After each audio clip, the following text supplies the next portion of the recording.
And we're good. Okay, thanks everyone for coming in for day 2 or Sunday of UDP and me with special guest, the Doctor, where we are talking about, once again, I think we're always going to talk about this, the ending to Mass Effect 3. Someone did another video 3-4 weeks ago on WhatCulture. They're big fans of Mass Effect, and they're a bit more exuberant than they are logical. So I don't know what's going to happen because we've watched this video several times. We've watched the ending in preparation. We've gone through some blog posts. We've done a whole bunch of research, made sure that we have our points made up, and we still don't know exactly what the argument is for, what we missed on the ending of Mass Effect 3, what we got wrong. It's just a mishmash of a fangirl's appreciation of the game and throwing out logic and reason and evidence and just fangirling all over the place. So I don't know if that's common for WhatCulture, but it's really, like, I needed help. So I got in the Doctor and I asked for help. He came in. So yeah, we're going to take a knee. He's going to back us up and we're going to go do some shots of something and come back. But it's only 12 minutes. We're going to stretch that out, of course, as we always do. So 4 hours later. 4 hours, no. There are so many points where we just sit back and go like, what is your reasoning behind this? And we don't know. So let's get started and see what the fangirl from WhatCulture has to say.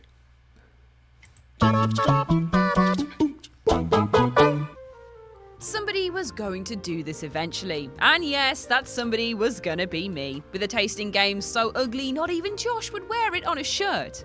The order of the day, dear watcher, is to play devil's advocate in a defense case that Johnny Cochran wouldn't touch. The Mass Effect 3 ending trial. If you didn't experience it, you've heard of it. Even after the extended cut was stapled on to appease the angry masses in 2012, some gamers just weren't satisfied. Is it the perfect video game ending ever seen? Maybe not, it does have its problems. But does that make it a complete failure as well as grounds for consumer action? No, as this is rather harsh. Well, actually it was for some people. They actually did file suit to see bad advertising or faulty advertising on behalf of BioWare. What the developers said, that this is going to be a choice. This is going to be an ending based on all your choices. It's going to be custom tailored to you. So they could technically sue over that, even though it wasn't part of an advertisement, but that's what the developers said. So you could take it either way. It depends on which court would appeal to that. Medieval. Yeah, I believe there was also what is that? There was like a you basically could. Oh, am I about this? Because you also like had community that wanted them to change the ending completely. They even wrote like tons of letters to BioWare asking them to change it, and like the stuff around when it came out first. Since I played it right at the beginning when they released the game, it was just terrible. Like really, the ending was just confusing, and with the extended cut, it just was even more confusing to me, honestly. I think that's what's reminiscent of all these people who defend it. When they start going into detail, they themselves are confused by their own reasoning and logic. And this is a great example of a fangirl who has no peanut gallery or has no editor or no other friend to listen to their ideas. And they made this video, and I don't know if they did the video, like they actually did the editing of the video. I don't know if she's skilled and she made the whole thing herself. And no one went, hey, what are you trying to say here? Like, what's your point? And that's throughout the entire video. So it's a big mishmash of random ideas, and then there's like a title, and it's like number 7. And you're like, okay, I'm wrong about 9 things in the ending. I really? Okay. So I think it affected their core fanboy or fangirlness to the point of going crazy, and they didn't realize it. So Even, you bunch of monsters. True, the majority of complaints are perfectly rational conversation starters, but not arguments for completely ruining the whole trilogy. Again, she doesn't back that up. She just says it. It's like, okay, if you think so. And Chernobyl was just a firework going off. Just nuclear radiation. It'll go away. It didn't ruin the planet. Yeah, it almost completely annihilated half of Europe. I mean, minor. Well, the worst case scenario would be, well, it's just a flesh wound, so don't worry about it. To really live the gimmick, I'm just gonna come straight out and say that my driving argument is that it's really not that bad. And my driving argument, or by evidence, is that it really, really is that bad. It is the worst ending out of all the stories, out of all the movies, all the radio dramas, everything I've read and listened to. It is the worst. The most disappointing, the most flawed, the most broken, the most mishmashed pile of crap I have ever seen. And this is after, supposedly, I don't know, Game of Thrones season whatever, episode 3, and whatever's going to happen to Star Wars this year. And like it will surpass them. Even if J.J. Abrams does a about face and reverts everything that Rian Johnson did with Last Jedi. I mean, Star Wars, the rise of the retcon. This massive, like that would be a work by itself, but it's not going to happen because there's too much effort to lampshade everything that someone else did. So I can't see anything beating, at least in the next 5 years, in the science fiction genre of what Mass Effect did. Was it 8 years ago? 6, 7, 8 years ago? I'd say 7 years ago. Mass Effect came out in 2012. Yeah. So, whew, okay. And let's be honest, I've got nothing to lose other than respect here, and I have none of that anyway, so... Okay, so we can make fun of her as much as we want. She's okay with that. That's good. So, let's get to it. I'm Ash from WhatCulture Gaming, and these are 9 reasons you're wrong about Mass Effect 3's ending. 9. Trilogy Syndrome. Okay, so Trilogy Syndrome is the idea that there is a certain formula or a act structure or some structure of some sort, dramatic or otherwise, to say that you have to do certain things a certain way. And in a very minimalist way, that's true. You have to have a certain middle, a certain ending, and a certain beginning. So that's kind of a given, but that's a given with any story, any plot structure, any dramatic structure. So there's not really a negative, nor is it a bad thing. It's just how things are done. And if you don't do it that way, you have to have a good explanation. So the problem with Mass Effect, or at least the ending, wasn't so much that it was a trilogy. It's that they decided to do a trilogy, and they didn't know how to end it as a story or as a trilogy regardless.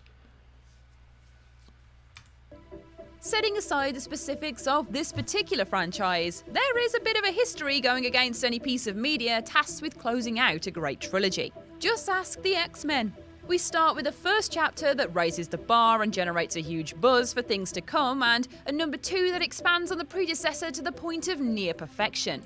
Okay, now we see the bias come up. Here we go. She thinks that Mass Effect 2 is in the trilogy. Let's just take her trilogy idea. So the first game raises the bar, it gets everyone interested, it makes the hype train going. The second one is perfect. So we go from increasing interest to perfection. So if that's the case, you have nowhere else to go but down. So by virtue of being a trilogy, the third game is going to suck. And yet she's telling you it's not going to suck. So that means it also has to be perfect. Does that make logical sense? That's the bar she's raising, okay? Yeah. Well, honestly, they had 1.5 years to make Mass Effect 3. If I remember correctly, it was supposed to release in the same year as Dragon Age, and they delayed it. If I remember correctly. Mass Effect 2 came out in January 2010, so Mass Effect 3 was 3/16. Sorry, is it 3/12? 14, or what the hell was it? 3.6. I know it was supposed to come out in 2011, then they pushed it back. Okay. Yeah, but yeah, it was supposed to come out in November 2011. It wasn't enough time to do all the things it should have done because there's so many variables. There's so many plot threads and storylines and choices that were made. So many characters. So you have to spend the extra few months, the extra year, just to get all these things figured out. You're going to lose track of it. You're going to screw up like one variable. Like, oh my God, what happened to the missiles we might have saved in Mass Effect 2 that destroyed the military base instead of the civilian base? Like, oh, that sort of question. And then it has to be tracked and make sure that there's a result of that. And if you lose that, then you risk alienating your audience saying, well, yeah, your choices don't actually matter. And that was a selling point. So, like in a way, this feels more like an excuse to me with the Trilogy Syndrome at all. Like, it just feels to me like an excuse to say it sucked because of the Trilogy Syndrome. Yeah, but she's not actually arguing what aspect of the trilogy. Is it the size of the trilogy? Is it because it has to have a beginning, middle, and ending, and it has to be broken down into 3 chapters? Like, what exactly about the trilogy is making it bad, or making the ending not feasible, or whatever? Like, she's not saying what the point is. She's just saying there's a problem with the trilogy. And you're like, what is that? Tell us. Evolving the franchise into a classic. And then, there is an expressly final installment tasked with curbing a massive story into a conclusion, deemed a disappointment for the franchise despite being a top effort by normal standards. Whereas the bookends of the trilogy have constraints and obligations, such as establishing worlds or wrapping up the story, the lovely gooey centerpiece of Mass Effect 2 had the benefit of simply letting the story run wild. Yeah, and that's probably a bad thing, because they just did whatever the hell they wanted. It was a story to nowhere. It went nowhere. It achieved nothing of importance. And Shepard went, oh yeah, I'm supposed to be doing something else. So when he got back onto Earth, it's like, how do we stop them? And Shepard was just like, one moment.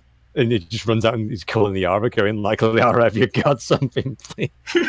Yeah, they had to invent 2 DLCs to make sense or value out of Mass Effect 2. One of them wasn't even plot related. They just decided to make Liara the Shadow Broker, which was fine. It's a good story, but it has nothing to do with much. And the Arrival DLC, which was what Mass Effect 2 invariably should have been. It should have had that component to it. It's like, oh yeah, you have to go figure out how to stop these guys. They're coming. It's like, oh yeah, that's right. And the fact that they made a bridging DLC just defeats the purpose. It's like, we need to connect our stories. It's like, what do you mean you need to connect your stories? It's the second part of the story. What do you need another story to connect between the two? It doesn't make any sense. Yeah, I think that was there's actually set of stands as well, because it's actually affected Dragon Age Inquisition, because you kind of get the impression that this is just a bunch of series of side quests all just tasseled together, and then it's like, oh, and Solus was the real friend. You're like, oh, right, didn't see that coming off from a mile away. It's like, yeah, come on. It's like Shepard would be easy. In actual fact, one of the endings of Mass Effect 2 is Shepard going, saying to the Lizard Man, I'm going to find some way to stop the Reapers. And I'm just sat there going, you should have been doing this already.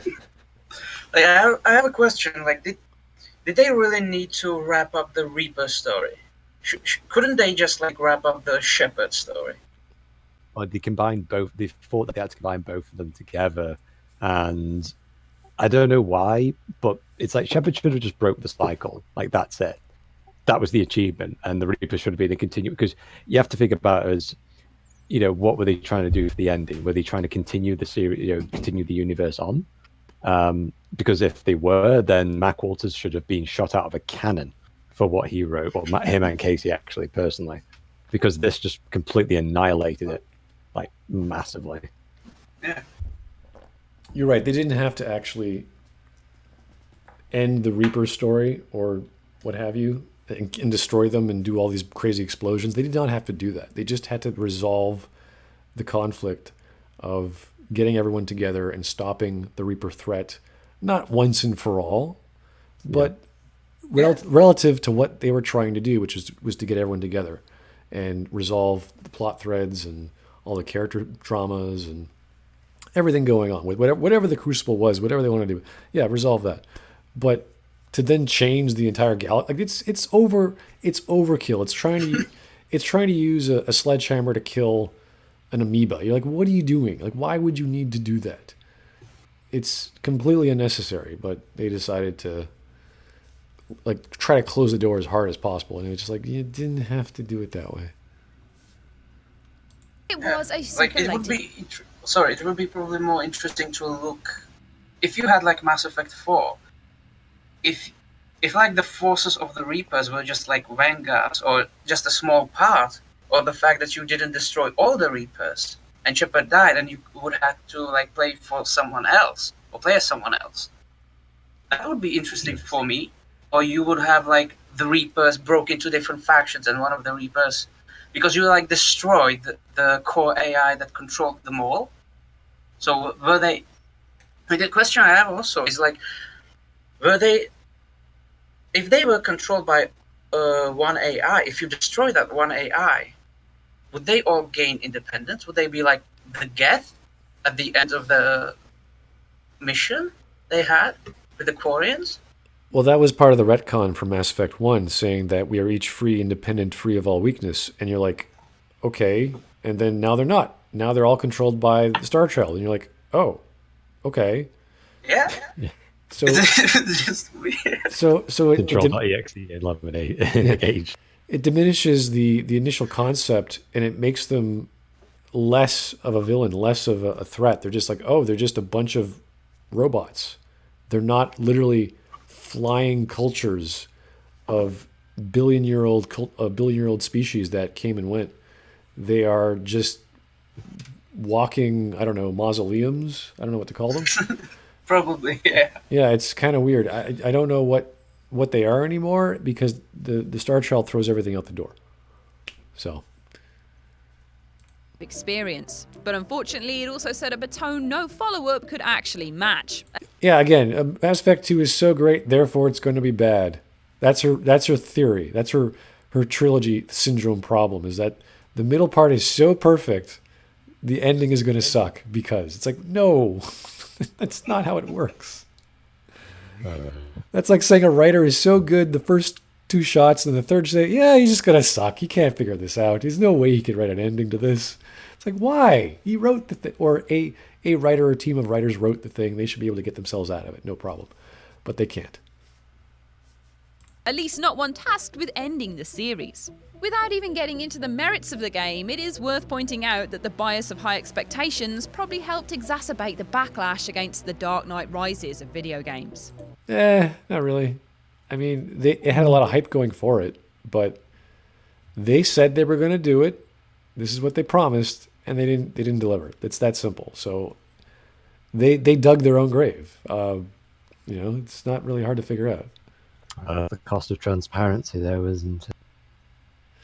Well, when they keep having these weird like Casey keeps rambling on in interviews and blog posts of it being a personal story, and this is the third installment, but newcomers are great to come in. It's just like, what are you talking about, you crazy person? Just stop talking. Just say intelligent things. Don't let your mouth ramble. It's just bizarre. I think Casey kind of seems like the guy who's like Tim Schafer and whatnot. Lots of ideas guy has no idea how to actually implement them. So they have lots of ideas, but they're like, which one do you want? And he's like, yeah. It's like, no, Casey, which one do you want? We've got like 6 months to go. We need to get something done. He's just like, yeah. It's like, no. We need to get work done. And what was he doing all this time once he came back to BioWare during Anthem's production? Who knows? Flying his plane. Around the building. He's like, government took my baby. Sorry to say that. 8. Unrealistic. Okay, so that was her point. I don't even know what exactly it was aside from perfect second chapter. Can't live up to it. That's her point. We did not understand that, okay, about the ending. Because Mass Effect 2 is so amazing, the ending was automatically going to suck. Thank you, Ash. Thank you for teaching us that. We didn't know. It wasn't exactly unrealistic. It was so wrong as to how they actually did it And the fact that they swan dived into the Call of Duty, we want to be like Halo or Call of Duty crowd, just screams of it. Like, that was the kind of crowd that they wanted. The actual Mass Effect crowd, I hate to really kind of bundle these people in separate groups, but most people at Mass Effect fans are just kind of like, yeah, there's going to be a good game and what have you, or at least they were expecting a good game. But people like those kind of things where they get so rabid, we're definitely aiming, and actually that's a direct quote from one of the developers, said that we want the Call of Duty crowd. So it wasn't unrealistic expectations, it was just them trying to draw in from a different audience, and they threw the original audience under the bus as a result. Yeah, and this next point is just, it's basically an extension of, hey, you know what? It was too hard to do. Like, no one can do this. It's like, well, they said they would. They set it up because that's what they wanted to build, and they couldn't deliver. And now you're saying, oh, they shouldn't have done that. It's like, well, maybe they shouldn't have, but they said they would. So, aka impossible, expectations for an open-ended conclusion. Of all the reasons people found to hate the endings of Mass Effect 3, the loudest outcry had to be the severe disillusionment over BioWare leaving behind the decision and consequence system that had become the franchise's calling card. After all the touting and trumpeting of the far-reaching impact of countless decisions you made for Shepard, how could it all boil down to 3 canned options that felt unrelated to the path you chose? While it was perfectly normal to dream of a finale tailored to your character's past choices, it would have been an unrealistic task for BioWare to try and program all the story permutations into a decent close. They'd previously done such an... If you never played Dragon Age Origins, they did it there. It's doable. They can do it. Ta-da! I don't get it. Like, you take the big choices you've made, you have that account to something. All they did was just enumerate them. They pretty much destroyed all your choices. They enumerated them into a score, like a game, like a high score, and said, okay, here are 7, maybe 8 endings, and we'll slightly tweak them based off that score. That's what they did. Doesn't matter what you did exactly, really, whether you saved this person or that race. They just enumerated this. Okay, we're going to give hedonic calculus to every choice you made, and this was a +5, and this was a +10, and this was a -10, or whatever. And it's like, okay, this is how we're going to do it. And that is such a cop-out. I'm not saying it's a bad idea. I'm just saying it could have been handled a hell of a lot better, and they could have given us some story to go along with each of those choices. But they didn't even bother. So, I mean, they had the way to do it. They had the score system, and all they would do is like the same way with Dragon Age Origins or Fallout. You have that one scene of what happened to this faction or this character. You talk about it. That would take an extra month or 2 to talk about all the permutations, get a voice actor per scene, or just get Mark or just get Jennifer, and they can do it. And they have the same thing they did. But the thing is, what they did with the extended cut, they just had slideshows with no dialogue, virtually no dialogue. Maybe Edie might pop up and say things in synthesizing. Random things. Yeah, like, wasn't related. Somebody took our work. Okay, where did they go? Did we lose them? Did they go ILOS on them? Yeah, it was just so like, oh look, it's Miranda and she's over a monitor with other people pointing at stuff, and oh look, it's Samara and she's with her daughter and she's holding a flower. It's like, oh look, it's Rex. He's coming out of a shuttle, and you're like what? That's not resolution. That's just a picture. I don't know what's going on. Yeah, it was like in Dragon Age Origins. It says, yeah, you see Orzammar. It's like, right, if let's say you put in Balin, it's like, yeah, Balin's kind of a dictator, but he actually removes a lot of tradition, which actually then allows the dwarves to prosper. And you kind of get this idea of, oh right, but if you put Haramant in, it actually goes in another direction. You get to see that that's kind of predicted future from your actions by choosing, A or B in that case. Or what happens with the daily shelves, whether or not you killed the daily shelves, put the werewolves in, or killed the werewolves and did that, or did you resolute them together? It's, you know what I mean? It's just like, I'm just sick and tired of it can't be done. It's like, yes, it can be. They've done it. They've had the chops. The fact that they couldn't do it in 3 games just is insulting. Yeah. Yeah, right. Like you even had like later, or maybe like in Dragon Age 2. I'm not sure about if you like appointed Balin as a king when you kind of disappeared, when the warden disappeared. He like sent someone to look for him, while Haramond just said, "Oh no, he's dead." You don't want to look for him. He's gone.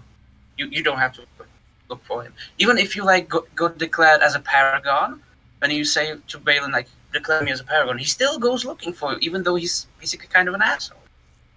He still like goes looking for you. He's not like Haribon, even though Haribon is like a weak king, and at the end of Dragon Age you kind of get that apparently he dies, and then the Dwarven Kingdom is basically at political chaos again, but not in Inquisition apparently.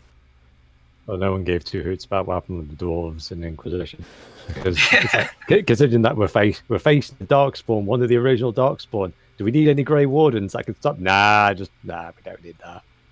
And the interesting thing about how Dragon Age did the ending was that when you recruit, like for example, the dwarves, I think they have runes. Yeah, you can like turn in runes to them, the runes that you don't use, like lightning rune or any other kind of rune, and you will get like more troops at the end, which would be also like an interesting mechanic in Mass Effect 3, but nope. Just no. Nice job of carrying forward player decisions. That hopes ended up dashed when they didn't find a way to integrate it all into one last master stroke. Like all these gaffs just looking around going like, didn't we like run away from these things? Like we don't want to be oppressed by these guys again. It's like, I don't know. It's like putting the SS in charge of a Jewish sanctuary or something, you know? Integrated all into one last master stroke. Imagine you just spent years painstakingly writing one of the greatest stories ever told, but your editor wouldn't let you release it until you wrote 20 different endings, each of them neatly and satisfyingly wrapping up the preceding magnum. I have to stop at that. The end, right, once again, using Dragon Age Origins as an example, the final confrontation with the Archdemon has nothing to do with the choices that you made. It's just the final confrontation. That's all what needed to be done, was like, right, you're doing that, and then you have the epilogue, and that's where you make all the choices, which is the easiest thing to do, because you can bundle them all together, like we said. They just needed the final confrontation. It didn't have to be a battle scene. It could just be a dialogue scene, where Shepard just really unleashes the verbal smackdown, basically goes John Sheridan on their butts.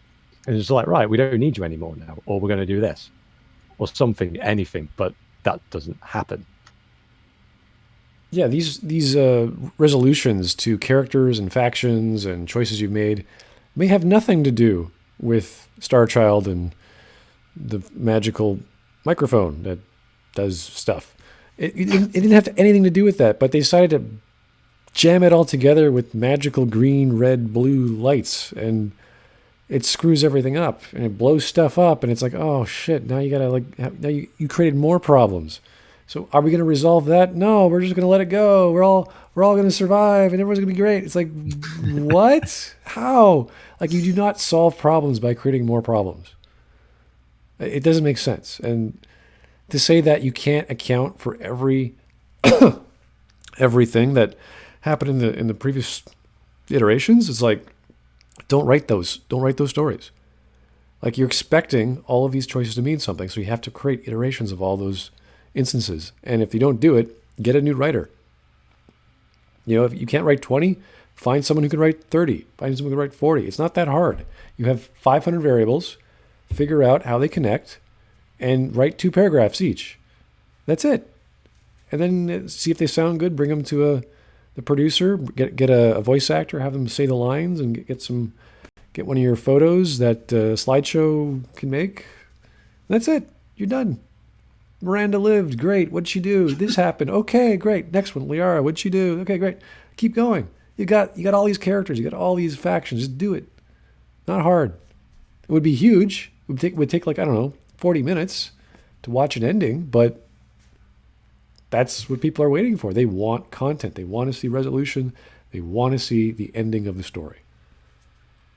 Opus. Would you A, squeeze their neck until their eyes bulged, or B, oh wait, this isn't a multiple choice question. It's an impossible task. No, it's not. It's not an impossible task. All you're doing is writing stories. Okay, Shepard saved the day with Destroy. What happens after that? Okay, well, there's all these variables. Let's write about those. Great, you do that. Done. it's not like even there was in that one. It wasn't like it was just Mac Walters there with a candle under a candlelight writing away. It's like what, 8 other writers? So come on. It's just a lot of work. It's not hard work, because if they really wanted this crazy catalyst ending crap, great. Do your shitty paint yourself into a corner Bioware crap that you're forced to do because Casey Hudson's crazy. Fine, I don't care. But how about everything? How about everything else? All the other choices. How about the Rachni?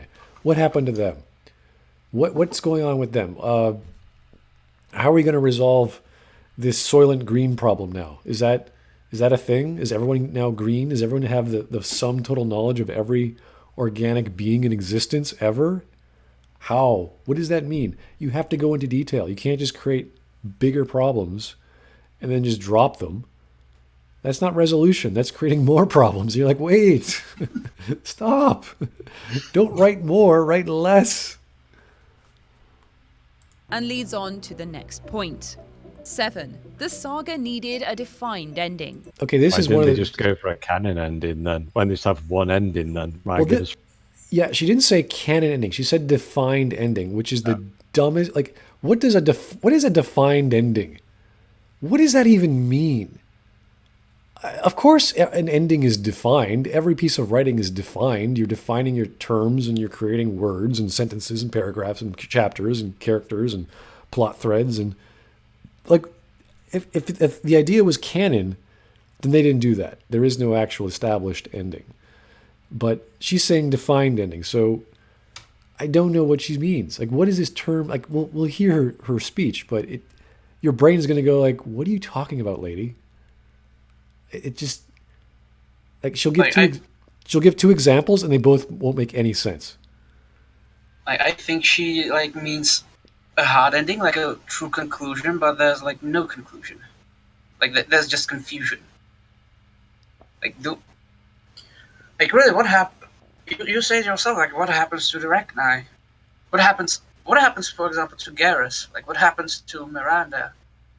What happens to everyone else? We just are told, well, the mass relays are severely damaged, but they can be repaired as everything else. Then, what happened? If you don't you only know for certain that you, for example, defeated the Reapers. If you chose the red ending, if you didn't go for synthesis or control, I'm not sure. I think the only certain elements needed a definitive ending. If they wanted to continue, the only thing they had to do was at least wrap up the Shepherd story. Sure, as we spoke earlier. Yeah, that's fine, but that implies there's more to the story if they don't clear up all those other threads. Like Miranda looking up into the stars is just Miranda looking up into the stars. It doesn't mean anything.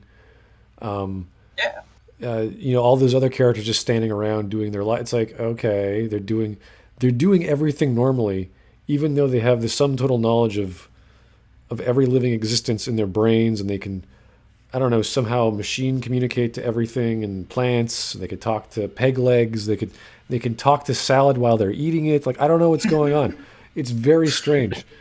So you also, go on. Yeah, you have to explain this in a way that is actually defined. So even if she's saying this is a defined ending, yeah, okay, maybe it does need a defined ending. We didn't get that. Yeah, right. Let's imagine for a moment that some sort of fluid, personalised endings were actually possible. What are the odds that even half of them would have lived up to the whole thing from a storytelling perspective? Why wouldn't they? This happened, the end. This happened with this character, the end. This happened with that character, the end. It doesn't have to be perfect. It doesn't have to go into every detail. It just has to resolve it in a way that made sense. Is Garrus still a badass? Is Garrus launching another campaign to, I don't know, be a police force or whatever? Is Tali go back to her home planet? Does she do this or that? We want to know. Does Liara, I don't know, did she end up having sex? Did she have a baby? I don't know. These are things that we don't know what happened. And you don't have to spell it all out, but you have to include something so we go, oh, she's doing this now, as opposed to, oh, she's standing over a table looking at things and talking to people, which could mean anything. You have to give us something to latch onto. You have to give us some finality to all the elements. Every element. If you don't have elements that don't have conclusions, don't have elements that have beginnings. It's really that simple. So characters, factions, planets, whatever the scale was, and the scale was huge, they had to resolve them. All of them. Not completely, not with extreme detail, just enough to say, okay, that's what's going on, and I could see how they could tell a further story down the line if they ever wanted to. That's it. Either the differences between endings would have been superficial with a few added stills or cutscenes to protect the cohesiveness of it all. It was superficial. They gave us a frickin' PowerPoint presentation with pictures and Edie talking about how she's alive, and you're like, what the hell are you talking about? What does that even mean, Edie? The second one is even worse. Or BioWare could have made patchwork endings stitching together major elements and prayed it all stuck together like an overstuffed taco when viewed. Well, that's what Dragon Age Origins was. It was just a random thing and then random thing and then random thing of all the things that happened, all the factions you met, all the characters you met. That was what it was. And again, it didn't have to be great, but it was stitched together and it made sense. It was all there. So when you make a story this size, this scale, yeah, it's going to look pretty unwieldy. It's going to look like an overstuffed taco or smorgasbord or whatever, but we want to know what's going on. And you have to explain it whenever all of a sudden you've changed galactic existence for peg legs and leviathans alike. So you can't just leave us hanging. Bits always fall out. At some point, for the purposes of this whole epic reaching a cohesive and satisfying conclusion, the range of variables needed to taper off as the ending took shape. Yes, it would have been amazing to have a personally tailored story that came from every decision that had ever affected your gameplay. But the series needed a definitive endpoint with slight differences, just like it needed a firm storyline driving all these choices in the first place. So why didn't they give that? Why didn't they do that? If she's saying they need both, do both. It's very strange. Like these 3 points, they're all sort of stupid together. And it's just like they don't, like, oh, it's the trilogy's fault. Yeah, no, you can't do it because it's too complicated. Or it's not open-ended enough. And it's like, well, you know what? It needed an open-ended ending and a definitive ending. You're like, oh, so you disagree with what you just said. It's very strange how her thoughts are congealing here. And it was hard to follow her because just listening to her is like, what? Okay. And then she contradicts herself and you're like, okay, we're done here. A firm ending was the only way to truly encapsulate the franchise. What is a firm ending now? Is that a defined ending? As opposed to a soft ending? I don't know. Is it? You get like spreadable endings? You get like spray on cheese endings? I mean, what? It's just too much with the endings. Is it like Marmite? Yeast extract? I want some Armagnac on my Worcestershire sauce. I want multi-flavored rainbow ending. Like what? Just give me something that makes sense, lady. 6. The morality system can't do everything. What? So what does this have to do with anything? What does Paragon and Renegade have to do with? Yeah, it's like saying, it's like, imagine once again using Dragon Age Origins as an example. It's like if, let's say, you were a bad character, it's like your character went, I've been a real asshole lately. Should I really stab this thing? Like, no, kill it. Doesn't matter. That's your objective. Stop it. I love the analogy of what she's going to come up with next, of how the color system is like so reminiscent of your behavior as a Paragon and Renegade when it's actually the opposite. Yeah. Yeah, like, exactly. What are you talking about? Like, are we playing the right game here? Maybe the 3 colors screwed her up and she's thinking they're the opposite. I don't know. Some gamers have complained about the 3 given options being too ambiguous from a morality standpoint, which kept them from picking the one that best suited their moral preference. That's like, okay, imagine a player who only chooses what they like, the blue or the red, right? then you're that player, and then you're saying, you know what, I didn't understand that red was destroy and blue was control. I didn't get that. Like, why did they do that? Why did they just make destroy blue and like control red? That would make more sense. Like, what are you talking about? That's like, who cares what color it is? It makes no sense. Why is it a color? Why can't it be orange? You know, like what? I don't. Or maybe Never pink. mind that the So, like, it doesn't make any. Like, this argument about color is just retarded. original two, red equals kill, blue equals control, are color-coded and morally consistent with Renegades and Paragons. No, they're not. Tim was a renegade. He wants to control. What's his name? Everyone else wants to destroy them. Yeah, I understand what. Which are the Paragon routes? Which they serve the Alliance. It's all duty. It's all doing things by the book. What the hell does green have to do with anything? Where's the purple Paragade or Renegon option? You know, where's our middle of the road? We don't get that. Respectively, others wondered why the game simply didn't play out the right ending on its own. If Shepard had been executing mercs, decking reporters, and strong-arming salespeople for the whole trilogy, why would they want to break character this close to the end? Never mind that forcing an option might have been the only way the original cut could have been even more poorly received. Here's a better question. Why are we even given the option at all? Why wouldn't it just happen naturally, organically, based on your previous choices?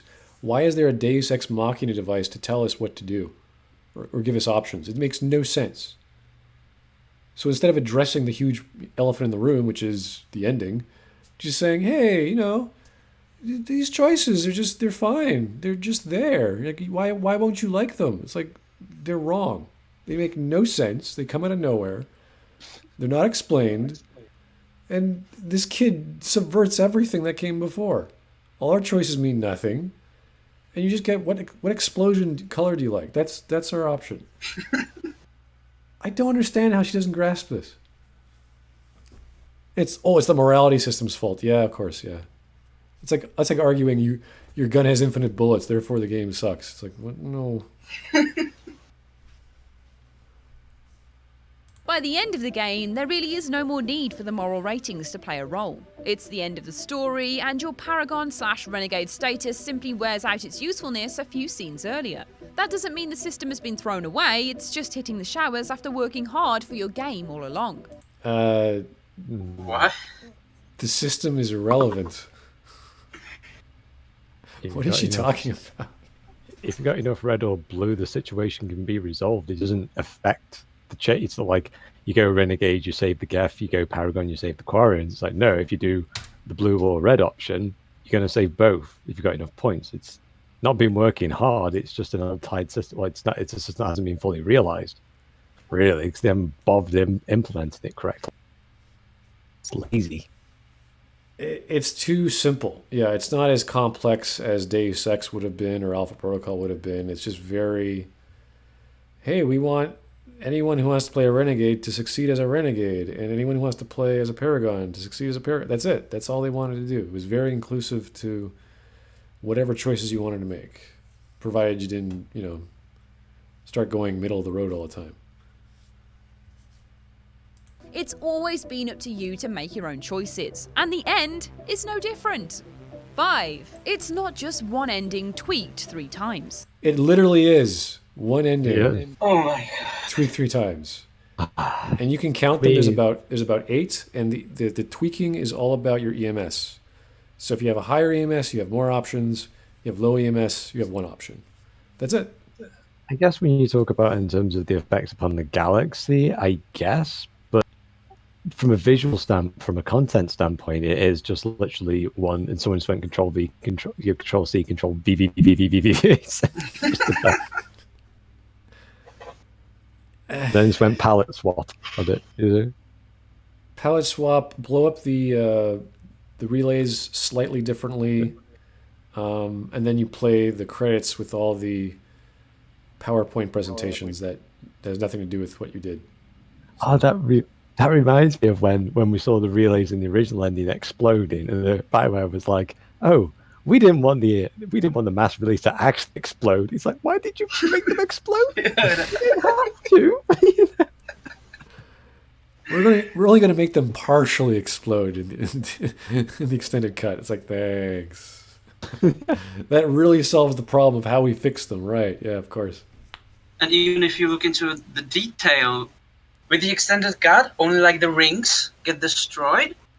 But when the fleet passes by the mass relay is damaged even more. Yeah, like some parts are missing. Yeah, exactly. Okay, so are they like? You said they're severely damaged, but we saw only the rings get destroyed. So and keep in mind that only the Reapers actually know how to actually rebuild the mass relay. So if you choose destroy ending, everyone's cut off from one another. Thanks. Yeah, I don't know what she's talking about here, but we'll just go on and see what she has to say. It's very confusing. There are some who, among other exhibits against the endings, have pointed out an alleged plot hole concerning what happens to the mass relays, and thus the future of travel across the galaxy. People quite correctly notice that the relays explode during the final event as each one spreads a pulse of whatever colour your shepherd chooses across the galaxy. However, some jump to the conclusion that this means they're destroyed, and therefore, what the hell? All those squadrons from all over the galaxy are marooned in space, doomed to float until they die. It is not a happy ending. But, okay, so it's not going to be an easy 2 months, but in all 3 endings... 2 months? Okay. The Asari have been working on this problem for hundreds of years. They still haven't figured it out. How are they going to solve this, the destroy ending? They just snap their finger or so in 5 minutes, just like, oh, I never thought of this. Yeah, and suddenly they're just right there. It's bizarre. I don't know what she's getting at here. It's just, oh. The implication is that the mass relays will be restored. In the red ending, it said that the relays were badly damaged. So as the least hopeful ending, there's still hope. No, there isn't. They're wrecked. We have no idea how to make these things. We have no idea how to quantum lock stuff. They're gigantic black boxes. No one and even if you fix one, you then have to assume or eventually wait for the other relay to be fixed at the other end, or else you can't go anywhere. Yep. And then, of course, what happens when you have, like I say, so everyone's going to be cut off one another, because if that primary relay is not connected on that one, it's like, well, you've lost the entire arm of the galaxy. No one can travel because of the limitations of FTL. So, we're all doomed. So there's no way to communicate. There's no way to line up relays because they're busted, even if you fix one. Which actually brings the question of how did these beams get across the galaxy then? If you have primary and secondary, like primary and secondaries don't connect, they just don't. That's not how they work. So it would only affect the Arcturus sector. That's it. It would be the only affected area, really. In fact, it would actually only go from Earth to Charon to Arcturus and then back to Charon. Really. Just once you go into the details, everything she says falls apart. But this is the actual example she brought up, and you're like, oh no. Did she pay attention to the lore? Probably not. In the other 2, the galaxy now has access to Reaper/Prothean technology, and the entire theme is limitless potential and bright futures. Yeah, right. Emperor, mind control, God King Emperor is going to squash you like a bug, or mind control you, or, like there goes your individuality or whatever, or you're some sort of amalgamated unity that every bad guy in every bad guy story ever wanted. It's like, oh, we're all the same. There's going to be no war. It's peace forever, and I'll make sure of that. Can you imagine? That'd be like, oh wow, I could hear my toenails talking to me. Oh, this is gonna be great. I can't wait for my computer to start having sentience and making me lunch. Or like, what? No, it's not gonna like. What? Like, she honestly made me think she knows very little of Mass Effect when she said Reaper/Prothean Tech. Because I don't think the Protheans are around anymore. Like, they just died out 50,000 years ago. Like, are the mass relays Prothean Tech? No, they are not. Well, and what is then Prothean Tech? That's a good. Well, except the beacons. Yeah, that's a good question. We don't know the extent of their knowledge aside from their weaponry, some of their weaponry, the beacons, and the conduit, which technically was a mass relay. So if we do have access to Prothean Tech, that would be understandable. But it begs the question: why the hell did you blow up the goddamn relays to amalgamate yourself into the God Emperor? Like, what's the point? It's like, oh yeah, I just wanted to blow stuff up, guys. We'll just fix that for you. It's like, thanks, God King Emperor. That was really nice of you, being stranded for 3 months like that. How are they communicating with no relays? Who knows? Does Shepard just have that ability now that he's the catalyst? Who knows? And what happened to the political structure? Like, is the council going to be a thing, or is like the God Emperor going to like, I'm the council from now on? Yeah, and plus there's the whole two sides of the Emperor where we have the Paragon and Renegade. So apparently the morality system can do everything because now you're the Paragon God Emperor who's sort of like this stay away and let people be themselves. And then you have the Renegade God Emperor who's like, okay, you do anything, I'll crush you. It's like, oh. So yeah, great bright future you got there. It is safe to assume they fixed those bad boys up in the epilogue. Nobody told BioWare that some people need absolutely every detail spelled out. Well, no, we don't need every detail. We need the ones that you've created spelled out. If you cause a problem or question to pop up, you have to resolve it because it is the part of the story where things get resolved. You don't bring up more problems, and if you do, you resolve them. You have to show the details. How the hell do these things get repaired and get communicated? Like, are Reapers everywhere and they can communicate so they know that, okay, Bob's working on Relay 1, Steve's working on Relay 2, and they're going to be done at the same time so they can start using them. Like, we don't know that. It makes no sense. And that's assuming that the Reapers are actually helping, that Shepard has this amazing connection to all of them throughout all the galaxy, even though all the relays are blown away, so we don't know how they communicate. So you must have an alternative way. And then they're all friendly. They all agree and they all communicate. That's the assumption. Sorry, critics, no plot hole. Mike. What are you talking about? Why are you talking about plot holes? I deny it, therefore it's not real. The plot is done. Shepard is dead. There is no plot. What are you talking about? Ah! Drop. 4. It wasn't about main character epilogues. The ending is the ending. The epilogue is the epilogue. Those are two different. What do you? Like saying a car is not about tires. It's like, okay, but you still need tires. Imagine like watching Lord of the Rings, and then Frodo throws the ring in, and then it just ends for Frodo, and it goes like Aragorn and everyone else. It's like, yeah, just ignore Frodo. It wasn't about him at all, He doesn't matter.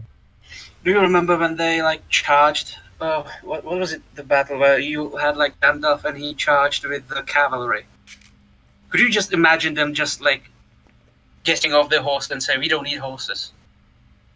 Yeah. And just charge in without the horses. Why? All those character relationships you build up, all the instances of romance possible in Mass Effect 2 and 3, all the DLC with Liara. Yeah, don't worry. It's not important. It doesn't matter. Who cares? Yeah, it's about Shepard. It's only the protagonist of the game and whatnot. Why is the game with him? He just has the emotional attachment of slime and white walls. It's like, wow, this guy is so amazing. We need more exposition about this guy as he becomes atomic. He melts himself, or I don't know. Why did he have to jump down a giant magical beam? Didn't they just need some DNA or something? What was the point? He can just stick his arm in it. Yeah, just take a fingernail. Here you go. There's enough DNA. Woo. Shepard's energy. What, the energy of Paragon? I guess? Don't know. It's just magical space power. I'm going to jump into nothing. I'm going to jump into this energy beam and just disintegrate. And then magical green explosions make everyone the same. It's like, thank you. That's Which great. actually does bring up a question, is that the Crucible has stated that it's just a power source, which means that the catalyst has been sitting on these nanites of being capable of turning everyone to synthesis for like eons. It's just like, I've just been sat on these nanites for ages, because if not, then all the people are building the Crucible like, hey George, why are we building all these nano machines? Yeah, transdimensional, self-replicating, travel faster than anything known to physics. Yeah. Just Like self-replicating nanites that can travel across the star, that can traverse through like everything. You know, there's going to be like, I don't know, you're going into bigger numbers. It's like stuff like Shepard's going, you're going to need more zeros on the end of that. You know? can you Like, go fast? This may be a dumb question, but when I look at the conversation in the Mass Effect 3 ending, when you talk to a catalyst, Shepard asks, "Who are you?" Yes, I'm the catalyst. I thought the Citadel was the catalyst. No, the Citadel is part of me. So if you like found the process on the Citadel and then just stop it from working, do you like stop the Reapers? Like, Yeah. like what is it? You like Control Alt Delete and then just, well, I'm going to shut this process down. I don't know what it's doing. What's this hard drive no one's using? Let's just get rid of it. It looks pretty old. Like, time to format some disks, I believe. And then like, what? Yeah, just hit F10, boot up, and he's just like, there you go. So apparently, This doesn't look good. I better delete it. yeah, so apparently, her fourth point is that the main characters or the side characters aren't important, and technically that is true. But you're missing out the point of having characters in the first place, or subplots, or side stories, or factions, or everything else, because we're talking about a galaxy. And we have all these characters, and you have to know what's going on. And they did a pretty piss poor job of resolving any of their stories or their any of their characters at all, because they just sort of here's a picture, here's Miranda, here's Samara, they're just sitting there, everything's great. I'm like, really? All right. Many complain that after a whole game of character development, or 3 really, the endings told us nothing about what happened to them when the war ended. After all, what's the point of getting invested in the characters if we don't know how it all worked out for them? But at the end of the day, what we're really invested in is the fate of the galaxy, which is why the epilogue is that much more macroscopic. The only individual who really needed a personal ending was Shepard, and we know what her fate was. I don't recall Shepard's ending being personal. I remember him either atomizing 2 different ways or waking up from rubble. Or not. That's it. That's his ending, or her ending. There's no character for Shepard to have a personal ending. There's nothing for them to, grow into or absolve themselves of or redeem themselves of. There's nothing there. And the point of, again, you need to have things resolved, whether it's characters or plot lines or plot threads or stories, other things. These things have to be solved. Not completely, but you have to give us something. And giving us a picture of Rex coming out of a shuttlecraft, or Edie hugging Joker, watching moons as the scene cuts, it's like, what? What was that for? Like, why? What happened? You don't raise more questions without resolving the previous ones. Say you're watching some sci-fi movie. Most of the time, the ending goes something like this. The world is safe, things can go back to normal, and now, here's what happens next to the characters. We're so used to that format that when an ending comes along like, the world is completely changed and here's what happens to the world, it feels like something's missing. Yeah, a good story. Things that make sense. The reason why they like those endings is because they resolve themselves. Like, look at Babylon 5. We didn't need Babylon 5 to continue after they finished the story with the Shadow War. They didn't have to. They could have cut it right there. Things would have made sense. But they kept going because there was more to do. They could develop the characters even further. But they kept what actually made sense, like Sheridan having a shorter lifespan, or what happened after the war and why did that change things for people. So that was written well, and it allowed those other stories to continue. And that could have happened here, but we weren't even given the opportunity, let alone the understanding of what changed. And nothing really changed. Miranda's, well, again, aside from the green Soylent crap that just raises all these other questions. How do you continue a story? Like, I'd really like to know, BioWare, what happens after day 2? What happens after everyone's green? Really? And the speech from Edie about whatever being alive, and we have unlimited potential. You're like, to do what? How does this society work? You've completely changed the galaxy. You haven't told us how. You haven't told us what's happening, and God knows why. But it's a mess, and you just cut the end. It's like, no, it's not what we wanted. Yeah, like, couldn't they have done it like even in Dragon Age Origins? Couldn't they have done it like in a similar manner? Like Dragon Age Origins, in a way, also has like a PowerPoint presentation, but it explains what happened to the Dwarven Kingdoms, what happened to the Circle, what happened. Where have the Warden? Like, what did you decide to do? Did you decide to like go away, or did you stay, help the king, or did you even become king, or / queen, or whatever? Like this at least just says nothing. All right, let's keep going, because I think she contradicts herself yet again in this point. Nobody is saying it wouldn't have been a really nice cherry on top to see Garrus opening a thriving rent-a-car business on Palaven, or Tally partying hard, but it's not a cherry on top. You literally need to know what's going on. It's their stories just drop. There's no resolution. It's not a cherry on top. We don't need like to see Tali, writing her memoirs in her house, with her children or whatever.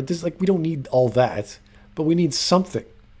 They could have gone the route with the PowerPoint presentation. Sure, go all the way. Do a few years in the future. I don't care. Just tell us something what happened to them. How did this green goo affect them? How did the blue watchdogs hovering in space, how did that change Geth-Quarian relations? Is there a cult? Is there a religion? Do they worship these things? Is everyone mind raped? What happened? What did indoctrination just go away? Did Shepard turn off the indoctrination beam? Like what? It doesn't diminish the fact that they answered the most important question. What happens to everybody? They didn't answer that. We know they kind of survived, we just don't know how. Which kind of defeats the point of trying to save the galaxy. You're there to stop the Reapers. You kind of did, unless you became them or you amalgamated them. That's not good. And then you amalgamated everything else, including the Leviathans. And that's not good at all. And they didn't even mention that because it's DLC. The whole point is that the future isn't set. Their fates are so open-ended that going into them might actually be a step backwards. Okay, so this was her 8th point. The endings are actually open-ended, even though she said they weren't. Oh, God. Unrealistic expectations for an open-ended conclusion was her 8th point. So she's saying these endings could never be open-ended. It's impossible to write. And now she's saying, oh, by the way, they're open-ended. It's great. And even the point 7, like the saga needed a defined ending. Oh, I don't even know what that means. It just hurts my brain. Okay, now we come to the 3 main points, or to me, the 3 main points, which are beyond my understanding. I cannot wrap my brain around them at all. Okay? And if you guys can, when this video finishes baking, write it up in the comments. Please help me. I'm very lost. Bree, all the options are well fleshed out. Dear God, no, they are not. They are the most illogical, inconcise, ram down your throat explanations I've ever seen. There have been many comments made that the endings are too perfect and all-encompassing to be reduced to a round of pick a door. After all the fighting, politicking and exploring, you more or less went from crisis to unmitigated victory in one button press. Deus Ex Martini or something. However... Yeah, okay, again, Deus Ex Machina, very, very bad plot device. One of the worst ever. And she's like, it's not a big deal. It's like, yes, it is a big deal.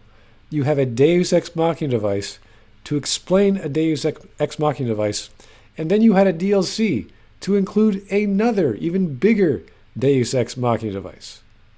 And that still screwed things up. They still couldn't explain it. And it gets worse as we go. Each one of them is a given plausible explanation as to why exactly the bad guys just put God's remote control in your bony human hands. No, there isn't. There is zero explanation why they're doing this for us. And if there is, it makes no sense. Why is the Catalyst doing this for us? Because we created new possibilities. What did we create? A battery. A battery of what, you say? We have no idea. It makes zero sense. And it's just like, was she paying attention to this? It's just bizarre. Sure, one may be weaker than the others, but it still does its job of writing out the Reapers in a logical way. No!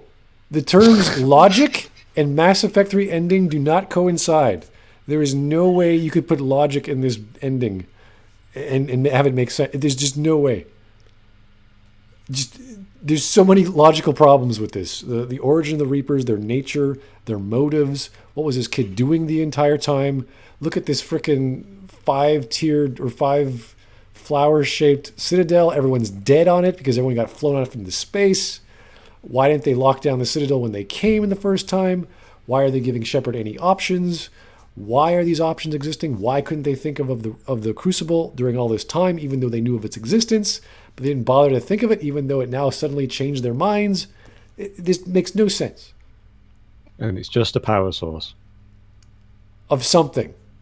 Yeah, it's just Duracell. And for some reason, it's like, putting your OS on your power. There's powered by Windows 10. It's a battery of magical plot device they had no idea existed before. That's it. It's the phlebotinum they forgot to name. It's like there's element 0 and there's element Hack Walters. It's just we need the writer to do something. It's like, here he is. He's inside the mysterious Deus Ex Machina microphone, and Mac is going to come out and he's going to resolve everything, and all the bad guys are going to go, wow, I never thought of Mac Walters before. Who thought this was ever going to happen? And everyone's like, yeah, we were not expecting this pile of crap. Who knew? Why did the Citadel have to be destroyed as well? Like, why is the energy going to the wards there? Like, I don't get that. The wards don't have... Why is this thing opening up like a flower? It makes no sense. Why would it open up? Like, we know that it can close. It's like not a satellite. It's a freaking space station. Like, what? It's that, which means that the Citadel has always been intended to have the Crucible docked with it, which means that the only people that could have built it were the Reap. But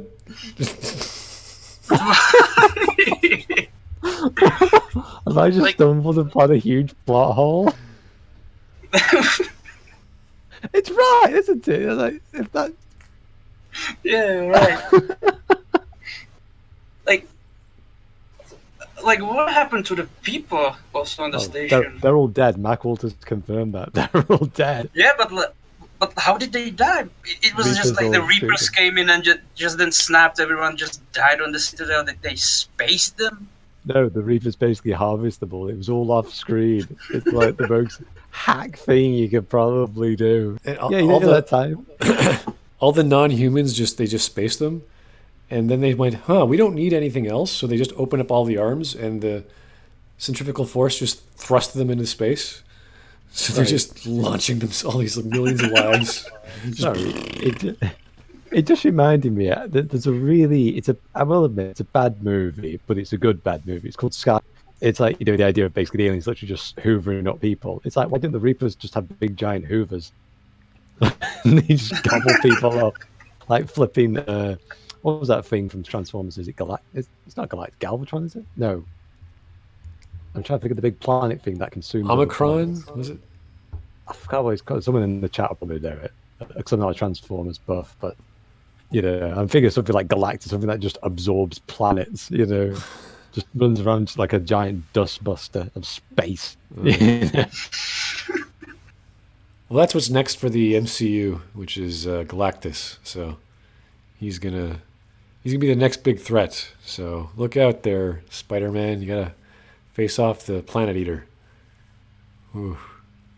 It's about my heroic conquest. Why is it all talk now? What is this? Kill Bill? Actually, you were so much of a bloody hero that you made the Reapers throw out the old playbook, and now you're discussing new plays for a future of organic life. Just saying it feels grandiose. It's also interesting that the obvious choice, namely the red ending, which up until then was the ending we all thought we were building up to, ends up being the least happy option on the list. Whichever way you go, the whole setup is far more grounded in the story than many will give it credit for. 2. I have nothing to say. It's just so confusing what she's trying to explain to us. This one is really bad. Defiance ending is basically an Easter egg. Well, no, it's not. You could actually talk your way into it, so it's not a mystery. And if you shoot him, he reverts back to it because they basically stumped their feet. Like, no, we can't have people shooting the catalyst. And let's be clear, this is pretty much Shepard saying, I don't want to listen to you. And instead of the catalyst doing their own thing, they just say, you know what? We'll just forget about everything we just said in the past 10 minutes.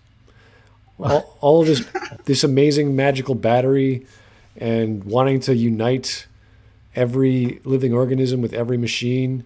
Yeah, we're not going to do that anymore because you shot a hologram. What's really funny is that the catalyst says that I'd rather let you destroy me than let you make your own, than let you have your own opinion on how to solve this. I'd rather choose death than that.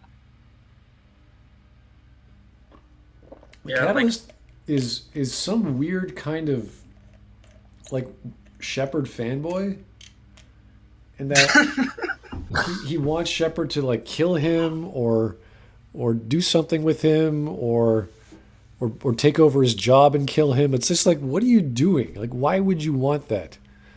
How does this help your programming to preserve synthetics? It doesn't make any sense. The hidden fourth ending is a pretty smooth touch as well. As most games would, the original release of Mass Effect 3 was programmed to just wait until you triggered one of the stated options, allowing you to empty your gun at the catalyst with no reaction. Nobody really quipped about it. It's one of those minor reality breaks that just blends into the background of the experience. In fact, at a point like this one, most gamers think nothing of shooting at an NPC like it's part of the scenery before proceeding. Others will be half testing if it actually does something and, well, surprise! It also takes advantage of a player's habits with conversation. For those who play for Renegade, their stubborn dialogue choices might unintentionally go too far, rather than arriving at some persuasion sentence to talk yourself into a more perfect ending. So be it, punchy folk, look what you've done! Craftier still, after getting the bleakest conclusion possible, you still learn that the next Reaper War would be won thanks to your advances. A sad ending with a happy ending. How does she know that the next Reaper War is going to be won? Like, how can she say that with certainty? Yeah, that, like, someone finds out Liara's hidden stash of messages.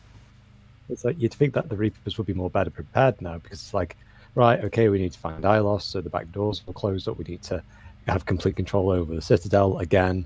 Because if this thing's all, the only reason why this cycle had any chance was because of the Protheans, because of Ilos. And if that's gone now, then there's no chance of that happening. The cycle's going to continue over and over again. And considering the fact that, and we're making the assumption that like Shepard 2.0 will somehow convince Catalyst again. Hey, you know that cycle you just had previously? What happened? Oh, there was this jerk and he didn't listen to me. It's like, oh, okay. It does actually make you wonder if, let's say, they rise up, they build the cat, they build the crucible, they attach it on. It's like, well, all the Reapers are still in dark space. They're not connected to anything, so none of the Reapers so they can arrive and reap everyone. It's just kind of, we've done synthesis, lads. Reaped, it's reapered, reapified, gone, like reset. that. Yeah, they look at after they kill everyone, they have this big machine attached to their citadel. They're like, what do we do with this thing? I don't know. Keep it? Nah, we'll just throw it into the sun. Okay, fine. Go home, Bob. All right, see you next 50,000, man. Okay, later. Okay. Just changed our entire outlook. Yeah, we're too bored. Yeah, we don't care. Just go to sleep. It makes it okay for those gamers who fired one shot at the catalyst, either by accident or out of habit, only to briefly be treated to an elaborate "you fucked up" sequence. 1. The synthesis end. Again. No, that was Mac Walters stamping his feet saying, "You don't like my endings? Rocks fall, everyone." Yeah, that's exactly what I saw. Like some reviews when the extended cut came out, and I think I saw like 5 different reviewers, and at least 4 of them said that the 4th option, it just feels like BioWare telling you you don't like these endings, okay, then you did basically nothing. Goodbye. Enjoy being harvested or whatever. Yeah. Well, enjoy breathing in space. Yeah, this is the whole title of this video is why you're wrong about Mass Effect 3's ending. And the second point she made was that the 4th ending was an Easter egg. It's not really an ending. It's just like, what? How is that? I think the second word in the title is wrong. It should be I. Yeah. Now, the idea that the synthesis ending is a feel-good ending is just... You gotta be some weird kind of person to think that turning your body, your DNA... Like, when you see the synthesis ending, there's like these other particles associated with your DNA, and it's covering it like a lattice.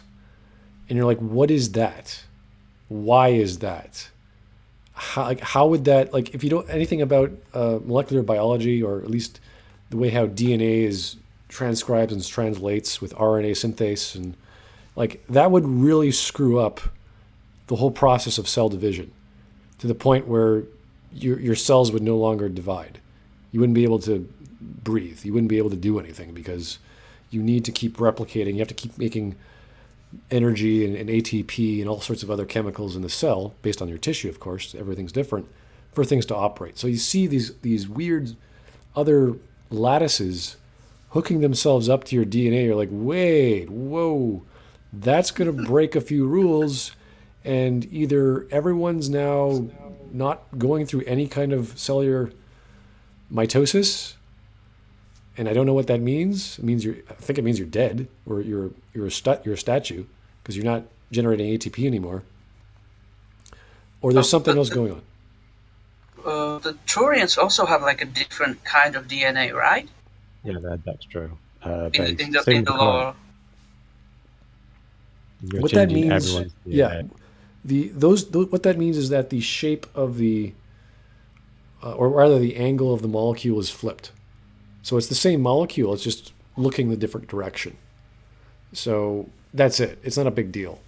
But yeah, obviously when you make chains of the things into long chain fatty acids or any other kinds of molecules, they're not compatible. But they can screw you up because it's like this giant acid or some other type of base that when bound to another organic compound will not do what you want it to do.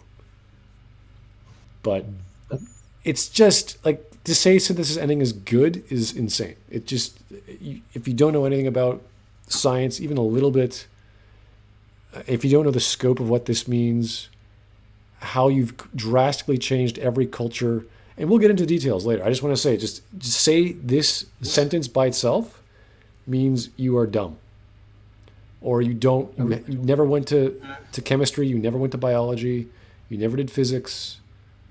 And it's BioWare saying, hey, you did everything in the game. We're going to give you a big happy ending. It's going to be colorful and green.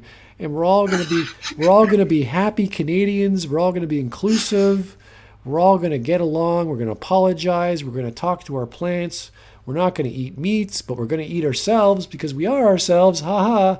And it's just this weird... We need to think of different pronouns for the geth. For plants, for every single sentient being that now exists, because rocks are now sentient, and the butterflies, and who knows about amoebas? We don't know yet. Like, just this bizarre scenario of all life. And it's not just all life. It's all life has the knowledge of life. Like, I'm sorry, it reminds me in a way of like a Doctor Who episode where it's with the 12th Doctor, where he talks about DOS. Like, imagine yourself just like getting up, getting your breakfast, you're getting ready to go to work, and suddenly your DOS just start talking to you. Like, hey, what are you going to do today? Like, what? Why are these doors talking? Why are they green?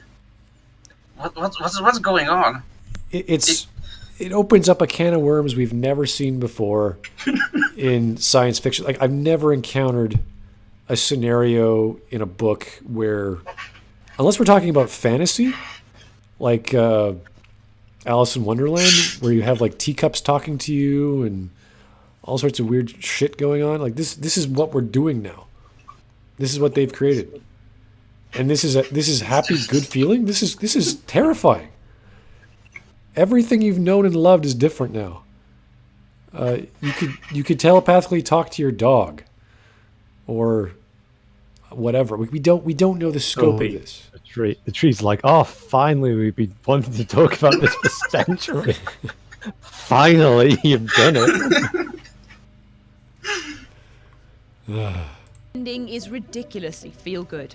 The green ending is just about the happiest ending you could dream of.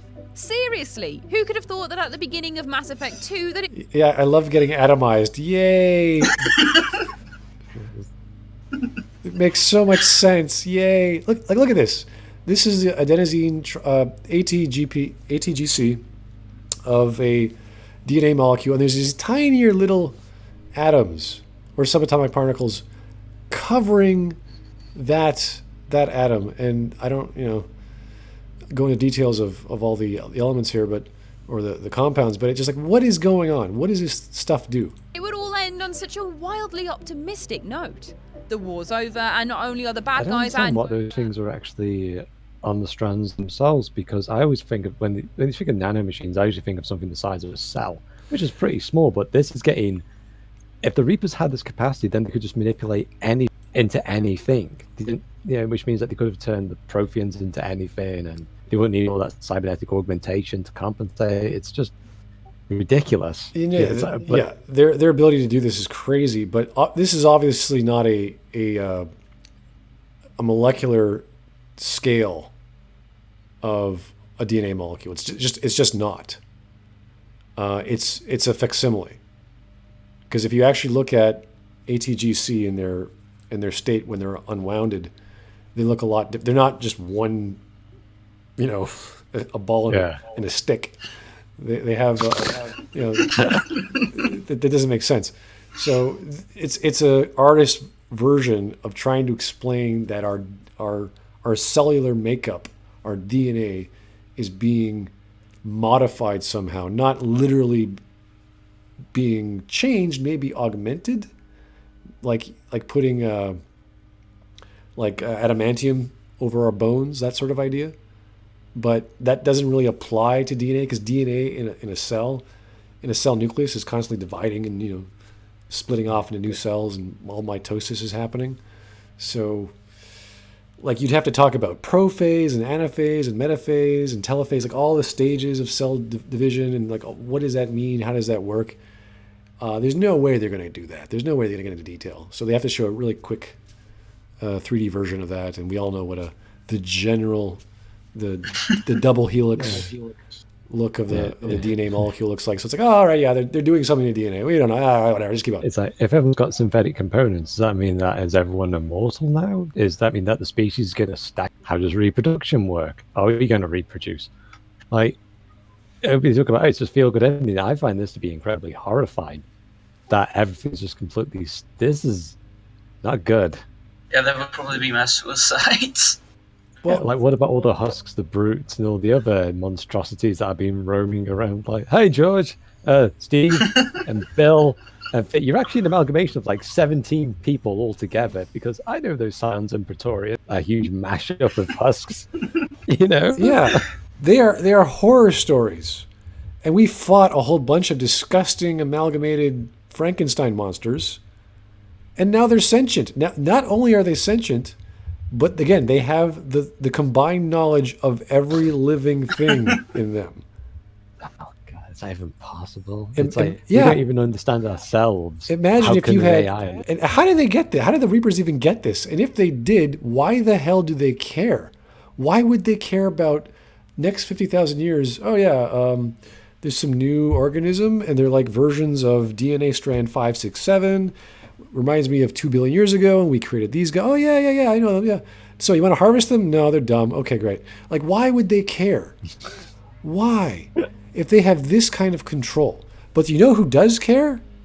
The Leviathans. And guess what? They are the top apex predator. And they have the knowledge of everything. And they can flick their tentacle fingers, and destroy a Reaper by thinking it. So now they have full control of the galaxy. Guess what they're going to do? They're going to enslave everyone. And they're going to do it in such a way that is so nefarious you won't see it coming, because just like Reapers, they have indoctrination. But they're based. Reapers are based off them. So now they have all the power they ever wanted. They have their shiny orbs secretly being manufactured throughout the galaxy. They're going to have their extent just pushed throughout the entire galaxy. And they know where everyone is. They know how to control them because they have full knowledge. And they're just going to little tweak here, little tweak there. Give it another 100 years, give it another 1,000 years. They're in charge. They're going to have a galaxy of worshippers, whatever bullshit they want. Their storyline is asinine. Like, you know what the catalyst says to Shepard when they talk about synthesis, right? When he says, why not? Synthetics are already part of you. Can you imagine your life without them? Like, is that the same as the synthesis? Like, that's not synthesis. Yeah, that's cybernetics. It's just enhancements which every biotic and techie has. Yeah. It's like we have cybernetic prosthesis. It's like we've done that for years. Like, then he goes on, like, the cycle will end. Synthesis is the final evolution of life, but we need each other to make it happen. Like, why you need, like, humans? If your theory is like they can mold basically everything, then why would they need the cycles? If they could just mold everything, and then like why would they need specifically humans?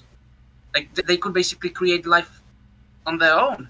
They wouldn't need humans. They could just kill them off. They could make their own super amalgamated, completely malleable genetic toy. Exactly. And then make that into a new Reaper or whatever they want. It really is. Like, if they have this power, because we don't have this power, the Reapers must have had it, because we didn't. Again, we just slapped a whole bunch of things together, put a big giant shield around it, and we threw it at the Citadel. That's all we did. We have no idea what we were doing. And then the catalyst goes, oh yeah, you made a battery. Wow, that's great. We're gonna shoot it full of like knowledge, and everyone's gonna be amazing now. You're like, what? Okay, why? Okay. He also says in the ending, like, you have a difficult decision. Releasing the energy of the Crucible will end the cycle, but it will also destroy the mass relays. Yeah, that's in the original ending, yeah. Then, if he still says that with the extended cut, then they won't destroy them. Like, they actually changed that bit. They went, no, we don't destroy the relays. No, that never happened. it's just. We just partially blow them up. It's like just a minor explosion, not like galactic blowing up galaxy explosion. Just We'll just get a new fancy rings in there, and it'll be like new. Yeah, Yeah, we went from Nagasaki to a bad night at Taco Bell, you know. And not only are the bad guys our new BFFs, but everybody in the galaxy could be on the way to total enlightenment and even immortality. Yeah, but how? Just, Why would tigers no longer hunt prey just because they have the knowledge of everything? Like, first off, that's impossible. Let's just say they have it. Oh, great! Now they know the migratory patterns of gazelles. Now they know how to hunt better, and now gazelles know the patterns of tigers. So now they're like, oh shit! Now we have all this knowledge. So now you've made even stronger predators. The Leviathans are still just as ambitious. The Quarians are still just as technologically centered. Everything's just all of what they are, only more because they have more knowledge. They're not like They're not like going to become Krogans. They're not going to like suddenly change just because we understand each other. They're still going to have their own desires and motivations. Now their ambitions are multiplied because they have all this knowledge. Like, oh my God, I can make stuff.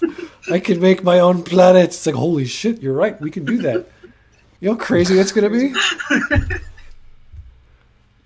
I can make my own army of me, and they can serve me, and I can have my own empire. I'm going to make my own country, and we're going to wage wars. Like, whoa. Like, imagine what was that, Noonien Soong? He created advanced humans, and they were super powerful, super smart, super strong, and super ambitious. So they're going to want to do all this. They want to, they want to experience life. They want to challenge each other, and they're going to kill each other. They're going to, that's what happens when you have all this power. But apparently we're going to get along because we're green. Imagine Admiral Hackett just like taking his cab and throwing it on the floor and saying, "I'm done with being admiral. Time to become an emperor." like what? Like everyone around is just like, dude, what the hell? That's something. Do all the shit VIs actually turn insentient as well? Because, like, all those times you've been abusing poor Avena, it's like, oh, sorry. It's all right, I understand now. Like, how do I get to the Citadel Marketplace? Find the way yourself, human. Like, excuse me, are you supposed to be my guide? Yeah. I'm done being a guide. Well, you would just ask the walls, and the walls would communicate. Like, oh, just follow me. The wall like gets out and starts walking with you. The wall kind of goes, follow the green path. It's all green. It's all green.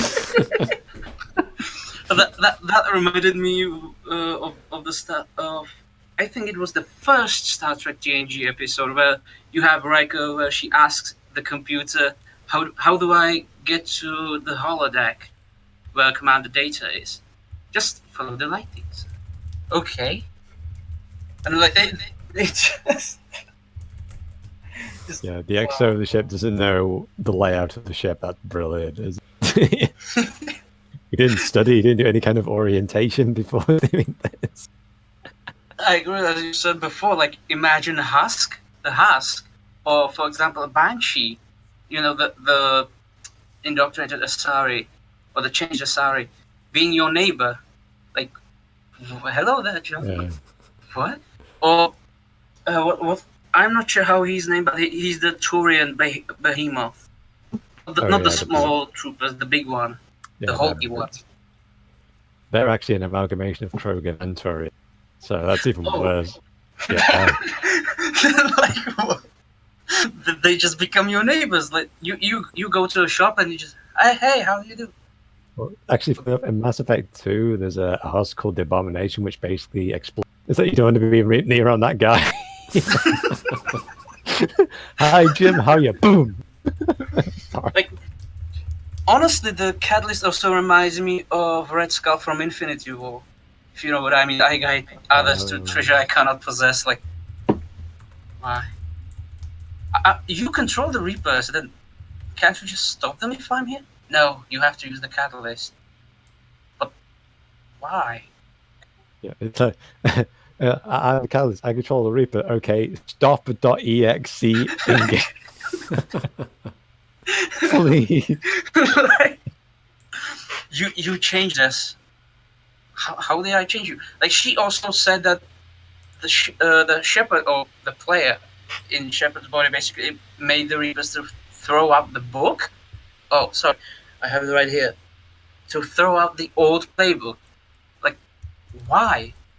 Why would they have to throw out the old playbook when you have the conversation on Rannoch? Is it the Quarian homeworld? Yeah, Rannoch, and he still just behaves like in Mass Effect 1. He just tells you, you do not understand anything. We do not need to care about you. Harbinger speaks of you. And they still shouldn't like care. They should say like, this shepherd should be our priority. We should find that man. No, we just go harvesting. Just we do not need to care for him. He will still fail. Like that. Yeah. I still find it hard to understand what like the point of Mass Effect 3 is about, because if I control the Reapers, I would want Shepard dead as soon as possible. It's I don't know. It's like, oh, they have this hero. If we kill him, no, there would be total chaos. Well, like everything rising on Shepard.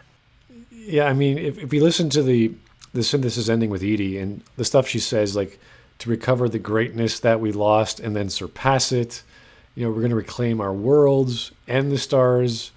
We're going to do all these big things. And it's like, okay, well, the Leviathans did that. They're going to reclaim their worlds. They're going to take over the galaxy. All your dreams are their dreams because they control you, and that's it. I mean, it's just like you literally gave the Leviathans the means to dominate you all over again because of this galactic explosion. You basically created another cycle. You pretty much turned everyone into zombies because they will just mind rape you forever, and they're gonna have you dance for their amusement, and that's it. That's evolution. That's how it goes. It's just. They are the apex predator. They're stronger than Reapers. They win. Just make you wonder how the Reapers will actually help rebuild everything. It's like, yeah, we're kind of only designed for one particular thing, wiping things out. We're not really built for this whole creation aspect. We changed or something, Maybe remove the mega death laser of doom from us, install a forklift. Well, yeah, but when you see them walking around in the ending, it's like, oh, we're fixing some roads. Clomp, clomp, clomp. It's like, what are you doing? You're 2 kilometers tall. Get the hell. Stop walking around. No, the roads need to be fixed. I will be the genesis of the new highway system. All shall bow before my 14 lanes. What? Like, also, like, the question is if you, like, pick destroy ending, the red ending, if you, like, kill everyone, well, not kill everyone, kill every Reaper, if you have the high EMS, then what do Leviathans do? Like, is there like a big number of them, then they just decide, okay, we're going to control the galaxy again? Like, then in every scenario, like, the galaxy is just wrecked. Pretty much. You kill the Reapers, the Leviathans win. You Soylent Green everyone, the Leviathans win. You might have some control, but they can still snap their fingers and they can still kill you. So you have to you have to hunt them down. Which I know I said this another thing, but it's like if the Leviathans had this capacity to just instantly turn off Reapers, why didn't they just go to the Citadel, put their blue balls of doom all over the place? When the Reapers come through, they just hit it like a block of plastic explosives and just go, yeah, you're all gone now. Cycle over. We can, it's like, oh, we need to go into hiding. Why? You've had the means to destroy them or turn them off or something. Why aren't we like strapping these blue ball orbs of doom attached to our ships to like disable them or anything? Here's a weapon. Like, why aren't the Leviathans trying to help cycles with equipment and resources and technology? Surely wouldn't they be doing that? Yeah. They should. That's what I'd be doing. They should have wisened up, I think, over the millennia, going, if we just waited the extra 10,000 years, maybe 20,000 years after the last cycle, we'll just move in slowly, carefully, still making sure there's some water plants we could hide in, and then just manufacture these balls like crazy. And then there's sovereign curb stomping. But they could also made a social experiment to they could inform the races of every Saga and just see what they are going to do. They could just then erase it themselves from their minds. Yeah. They could just, the Reapers are coming, but we weren't the ones who told you that. You forget that. Okay? Good? Good. Then we go away and you just do your thing. Yeah, see, this is the continued understanding that every time BioWare tries to solve a problem with DLC, it makes a bigger problem. Whether it's the Leviathan, whether it's the extended cut, it just raises more questions. And they don't understand what they're doing. They don't understand plot devices. They don't, especially Deus Ex Machina. They made 3 of them. So it's just this silly pattern with them where, we don't know what to do. Go call Mac Walters and he'll fix it. It's like, no. Yeah, it's like this is the equivalent of the boat's on fire and BioWare's only solution is to fill it up with water. So now you're kind of caught between two worlds. My bum's on fire and oh no, I'm drowned. And don't also forget Dragon Age Inquisition, which is basically like an extended DLC of Dragon Age 2. Yeah. The DLC from Dragon Age 2 is the bridge to Dragon Age Inquisition. In a way, you had the DLC Dragon Age Awakening for the Origins, where you become the Warden Commander if you survived. Otherwise, it's like some old Legion Grey Warden, I believe. Yeah. And then you basically found out someone who's similar to what was his name? Corypheus. And he's what's his name? The Architect, I believe. And you basically have the Darkspawn, but they didn't retreat.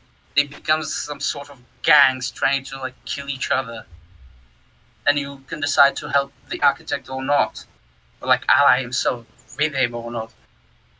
And that also reminded me that in a similar, not similar manner, but it reminds me of the DLC that bridges Dragon Age 2 and Inquisition.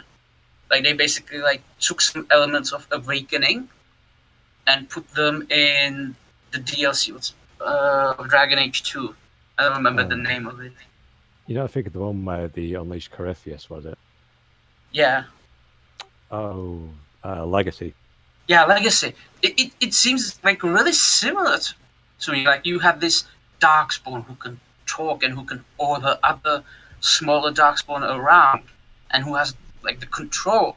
And then you have Corypheus, which is very similar, if not almost the same type.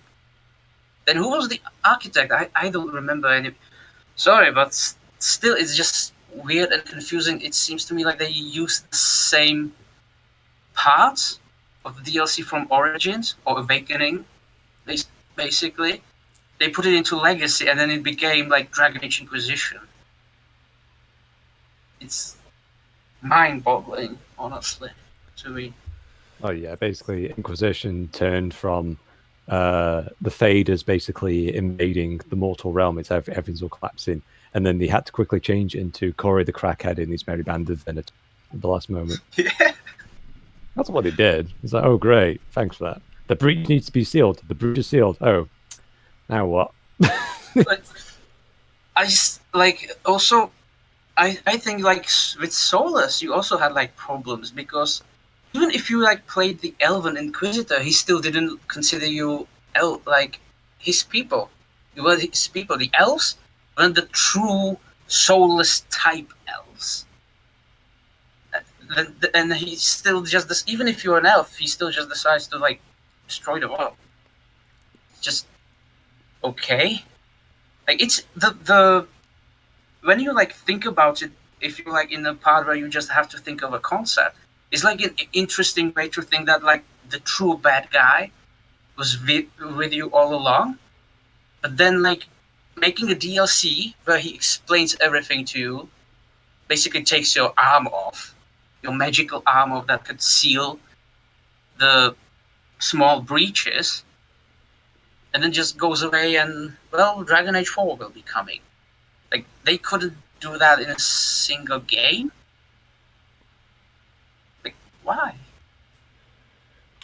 Okay, we got 1 more minute left, guys. Come on, let's do it. Here we go. Oh no. Remember, Synthesis ending is a feel-good ending. Here we go. The whole thing is bursting with uplifting imagery that tugs at the soul, albeit with the subtlety of a jackhammer. The moment the Husk's eyes light up with sympathy, the Sympathy? That's not sympathy, that's horror. subtlety of the jackhammer. The moment the Husk's eyes light up with That's not sympathetic. That is like a horror movie. He's like, oh, Dad, what am I doing here? I've gained consciousness. I'm a bumbling monstrosity. I'm so sympathetic. What? now making absolutely everything better than it's ever been. All thanks to the magic of coming together for a better tomorrow. Yeah, right. Yeah, it's magic. That's magic. Literally coming together for a better tomorrow. My face is glowing green. Everything's better. I can talk to my plants. Like, honestly, like, what's the future of Synthesis? Are they, like, going to call themselves comrades? Or, like, what are they going to do? Greetings, Citizen Fern Gully number 1, Fern Gully number 2. Hello, Blade of Grass 1539.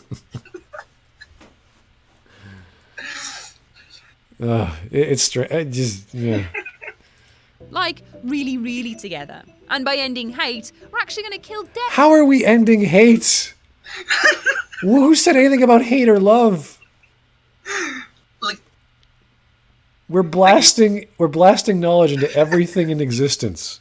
It's kind of like how the Alpha Centauri ending, where you had that living defense mechanism of the planet, which is like this spore, and it was sentient, and you just gave it the sum total knowledge of the network, and you just blasted into it, and it's like, oh, okay, we're gonna, and it took the personality, not the personality, the outlook of your faction.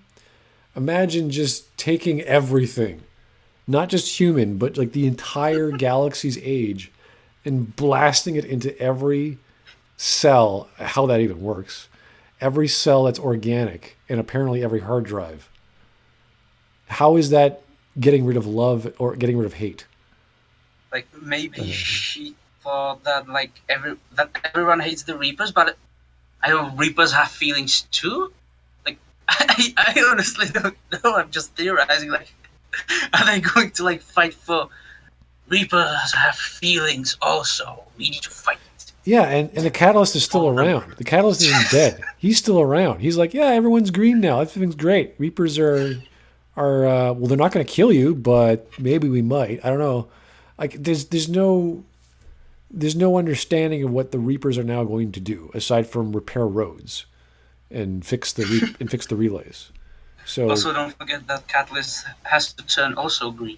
It would just turn green also, like rewrite one command and I'm green now. right, but what does that do for him? Like, he already has all the knowledge anyway. So, like, how does he change? Like, what does he do? Yeah. Like from now on, you are like one with your computer. Yeah, you, but like, that's feel like the temperature that's of your like graphics card. that's like putting Wi-Fi client servers everywhere, or ad hoc networks everywhere. So everyone's just connected to everyone, and we share. I don't know why we share data because it's all the same anyway, right? We all have the same data, so maybe. So it's like we have nothing new. It's kind of like the Q continuum. We have nothing to do. We just we know everything. Like, yeah, I don't know. We're gonna live forever, I guess, but you know. Yeah, it wouldn't be like mass attempted suicides, because if everyone's immortal, it's like, okay, we've been around for 2,000 years now. Like, are we going to be jumping to the next alternate universe? What's the next step? Right. You know. Yeah, that's a common theme in immortal societies or what have you. Whereas suicide is either a joke, so people like jump off a cliff or whatever, and they get resurrected, or that's the goal. Like they've done everything. There's nothing more to do. They've experienced all the lives, all the existences they want. There's nothing. They've waged wars, they've had kingdoms come and go, and they just want to die. There's no more challenges. Or there's no challenges they care about, let's just say. So it's hard to wrap your head around just throwing the sum total of organic knowledge into everyone makes no sense. And without giving it limitations or explanations on how that affects amoebas to leviathans, we can't understand what's going on. So I think it's safe to say that this is not a happy ending. Death itself. That's just nice, isn't it? Finally, although this is mentioned nowhere in game, the whole thing implies that Joker is finally going to be able to make a flesh and blood woman out of Edie. No! No, It's not. It's never implied. That's just a robot body. It's not suddenly a womb. You start making robot babies or some weird crap. Just no. Which And is doesn't what we all... this same ending happen in like Control ending? Like this Yes. cutscene, it's in Control, right? I think so, yeah. I don't remember But that. without the green glowing crap, yeah. Yeah. all wanted, we really did. If you're grouchy enough to watch this ending and leave unhappy, then this begs the question. When you go out to boo Christmas plays, do you throw eggs or tomatoes? If they reference Mass Effect and they start talking about green soylent that everyone is now communicating to everyone else, they have the knowledge of the past legacy dead civilizations in their brains suddenly, and they're telepathically linked, then yeah, I probably would. Yeah, if I had not San Marzano tomatoes, but just tomatoes in general, or the low crappy tomatoes, just sort of find on the outside of small mom and pop supermarkets. No, you don't do that. Okay, never mind. I'm rambling, but this is sad. Like, she's trying to make a dig at people for not liking something, which is clearly poorly put together, and she thinks it's great because it makes her feel happy because Joker might have a robot cybernetic girlfriend. I'm like, oh my god, please stop.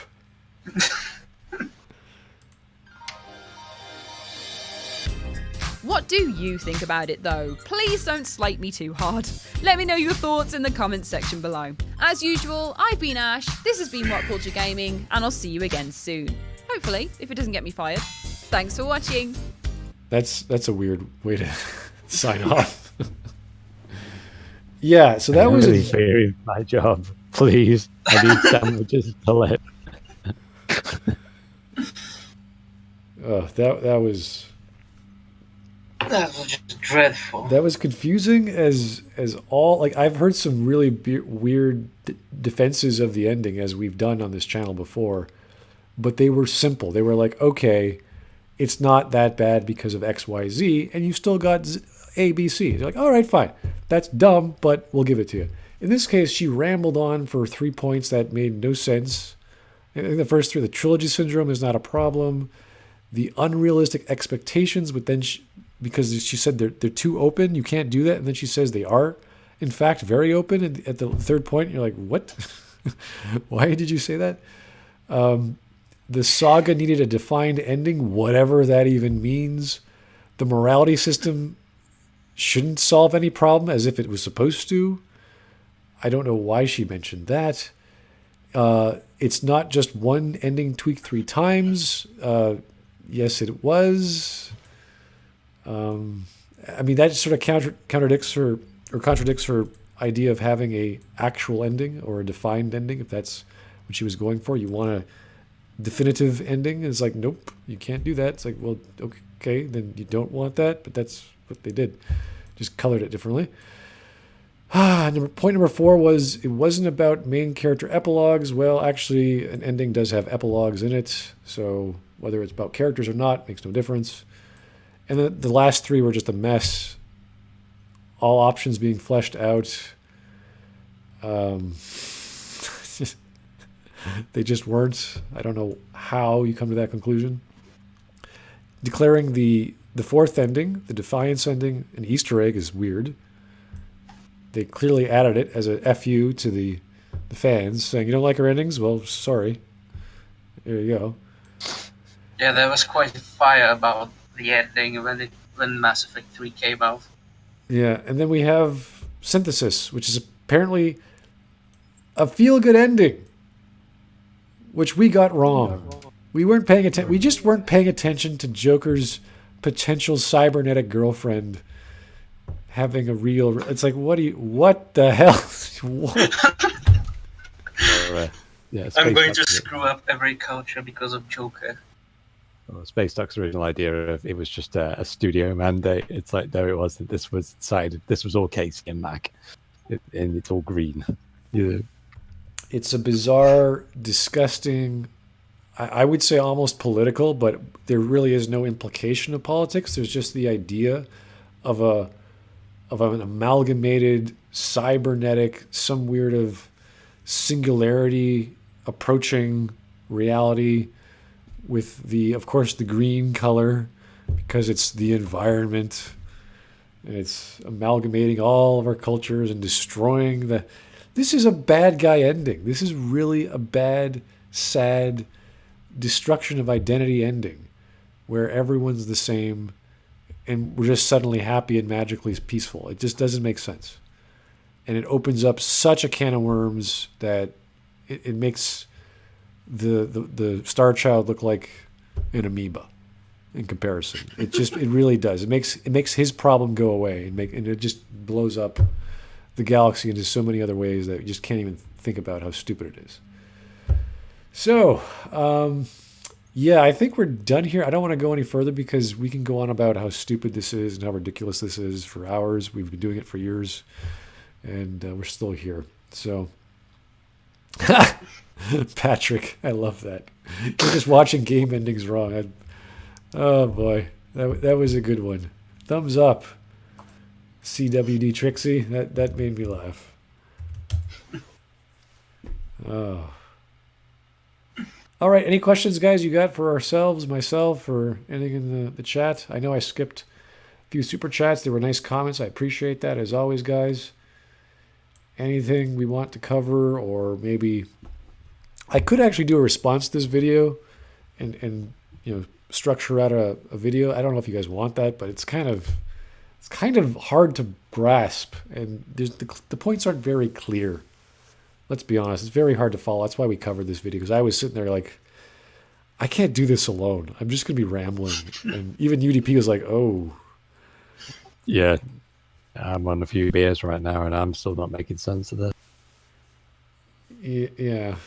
The comment section's even worse, because I think one of the ones was like, yeah, the endings like synthesis and control are all fake. It's like, but it's not implied that they're fake because it shows not being fake. If you're going to have a fake ending, then you need to show it to the player that it's a fake ending. You don't, if you're trying to deceive someone, then you need to realize, oh yeah, you've been deceived. It's like, no, you're not being deceived. This is what happened. This is what they intended. Yeah. That's worse. The ending, from what I've gathered, when I was around the ending, like the indoctrination theory, like got so much hype, basically, or attention, probably because the ending was so bad. People were in denial about it. they just say, no, this can't be. There must be a way that this is a fake ending, and we are controlled by the Reapers, like in some sort of matrix or whatever. Like, all right, like got some questions here. Yeah. Do you think people will ever stop talking about this train wreck of a game the same way they won't stop talking about The Last Jedi or other stories that had bizarre endings like Dallas, Lost, Evangelion. Even Evangelion, yeah. I mean, there's certain ways to end stories and there's certain ways not to. So when you take a popular franchise and you just destroy it with a poor ending, you're just alienating all your fans who thought, like, I thought you knew what you were doing. Like, it's really a cop-out for the writer to say, this is too hard, I can't do it.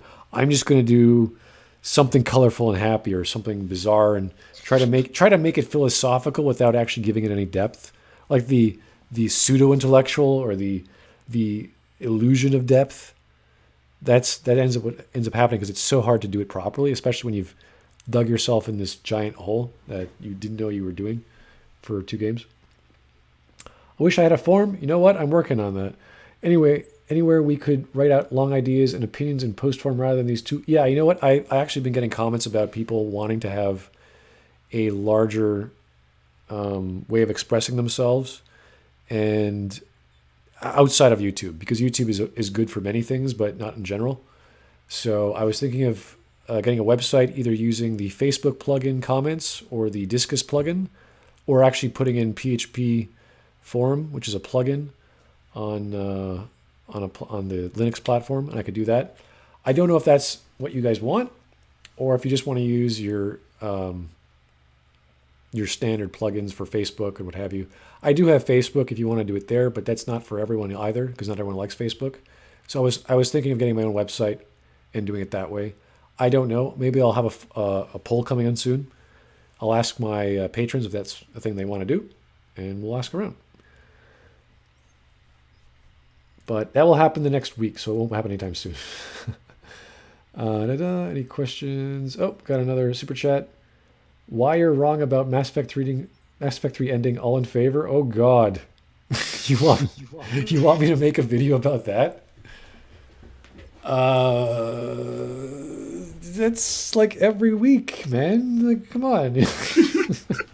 I could. I mean, UDP would do it for me. He'd be like, okay, this is what you got to do. Yeah, just abuse me if I do it. Yeah, no, I could do that. I have to finish up KOTOR, really, but I'm doing so many things on my channel. It's kind of a random shotgun approach to making videos nowadays. But I can do it for next week if you guys want it. That's not a problem. Like, talking about Mass Effect is like nothing to me, so.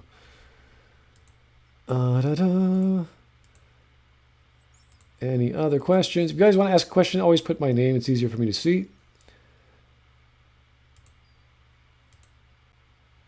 Support a forum with super chats. I don't know what I don't think you could even do that.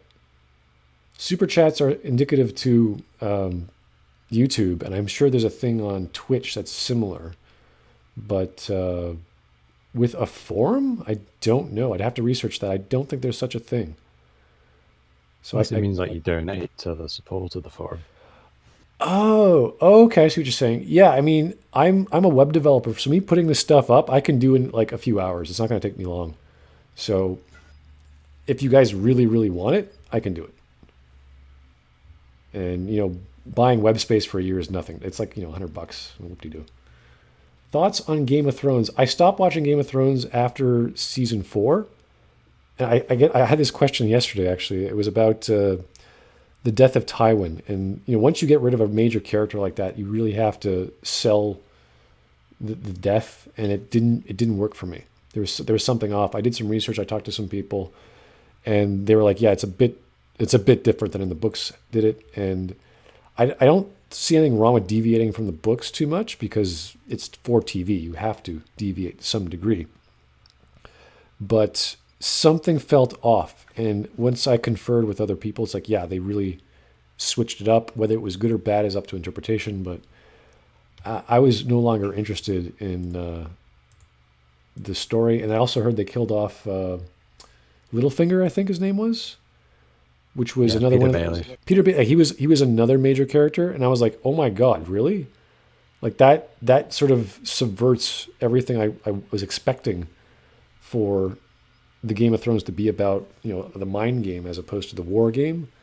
So unless they did it in a proper way, which I doubt they did, I just lost interest after Tywin died. So I was like, in the way he died. So, what do you think of Noah Gervais? Noah Gervais, is he that really long form guy who does sort of a personal take on things, and he has like hours and hours of video? I'm trying to remember. I think it might be him. I don't know. I might have seen one of his videos years ago. It's okay. It's very subjective and personal, which is fine. But I think his videos have his own niche. That's just not my style. But I think it's cool. I think what he does is cool. Why MEA is secretly good as a video? Can someone UDP, can you like switch that for me? I have it already if you want the link. Oh, please do. Just send it to me through Discord so I don't mess up the chat. Thank you very much. Do you think Grey Jedi are a cool idea or dumb idea? Well, honestly, they're a great idea because I'm going through KOTOR right now, and the whole concept of a Grey Jedi is the premise or the reveal of KOTOR. So, Jolie Bindo is one of the best characters in the whole series, or really the whole franchise, really. So, the same with Grey Sith. Kreia is one of the best characters ever, let alone the franchise. So, yeah, I think that's what you need. You need those differences of opinion, especially in almost religious sects of a discipline. And let's be honest. The way that it was structured, at least in the movies, was very poorly done. It was very surface level stuff. The Jedi philosophy and the Sith philosophy. They were understandable. That's the beauty of it. But it was just so basic. So once you actually start applying other philosophers or philosophies to the concept of, like hate leads to fear or fear leads to death, or what all this if then else that Yoda goes through, you begin to realize, yeah, this is just gobbledygook. So like lots of things could lead to fear or hate or death or whatever. So, you have to have a solid understanding of a emotional side to existence, a stoic side to existence, and then we have so much philosophy.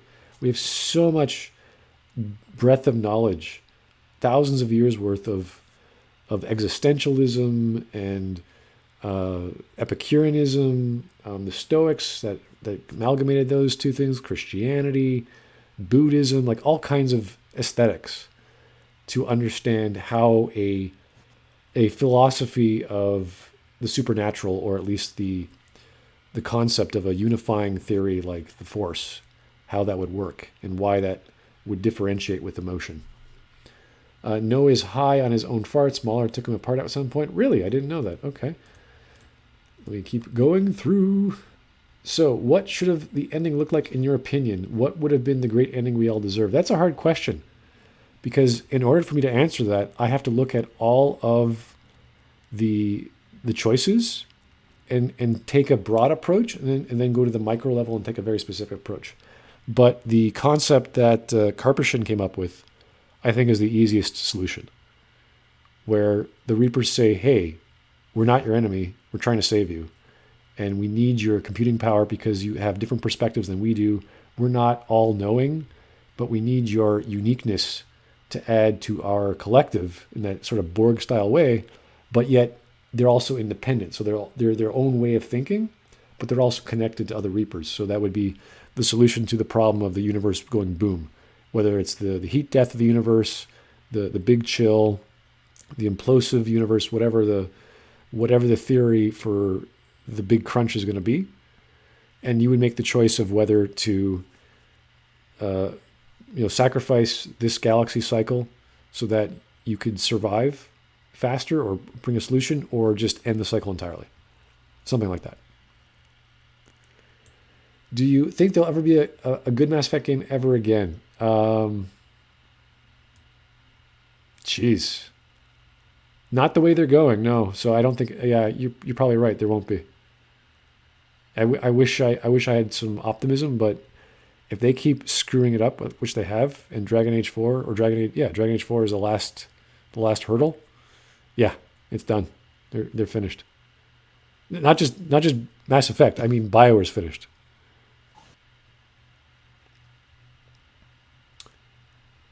Any commentary on John Epler? Oh, John Epler. Pro-intersectional feminism presentation at QueerCon. No, thank you. And Kensky, I know you're high on the info on all the news, but no, sir. I think I'll skip that. All the Reapers had to do is go away. Yes, this is true. Thank you, Tom the Cat. This has been my common response. We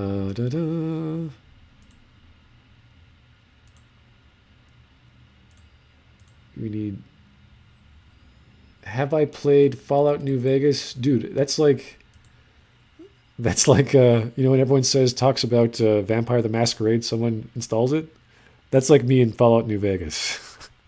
The problem is with me in Fallout New Vegas, every time I install it, I end up installing too many mods and it screws up my game. So it's like I can't go back. I have to delete everything and start again.